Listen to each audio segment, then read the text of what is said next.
தூத்துக்குடி துப்பாக்கிச்சூடு சம்பவத்தில் தொடர்புடைய அதிகாரிகளின் சொத்துக்களை கணக்கீடு செய்ய தடை விதிக்கப்பட்டுள்ளது. அதிகாரியின் சொத்து விவரங்களை விசாரிக்க வேண்டும் என்ற உயர்நீதிமன்ற உத்தரவுக்கு உச்சநீதிமன்றம் இடைக்கால தடை விதித்துள்ளதை அண்மை செய்தியாக பார்த்துக் கொண்டிருக்கின்றோம். மேலும் கூடுதல் விவர செய்தியாளர் கிருஷ்ணமூர்த்தி வழங்க கேட்கலாம். கிருஷ்ணமூர்த்தி, தற்பொழுது உச்சநீதிமன்றம் தடை விதித்ததற்கான காரணங்கள் என்ன? கூடுதல் விவரங்களை பதிவு செய்யலாம்.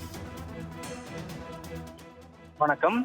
தூத்துக்குடி துப்பாக்கி சூடு சம்பவம் தொடர்பாக தாமாக முன்வந்து விசாரணைக்கு எடுத்த வழக்கை தேசிய மனித உரிமை ஆணையம் முடித்து வைத்ததை எதிர்த்து ஹென்றி திபேன் என்பவர் வழக்கு தாக்கல் செய்திருந்தார். இந்த வழக்கில் துப்பாக்கி சூடு சம்பவம் நடைபெற்ற காலத்தில் பணியாற்றிய காவல்துறை, வருவாய்த்துறை அதிகாரிகளின் சொத்து விவரங்களை சேகரிக்கும்படி தமிழ்நாடு லஞ்ச ஒழிப்புத்துறைக்கு சென்னை உயர்நீதிமன்றம் உத்தரவிட்டிருந்தது.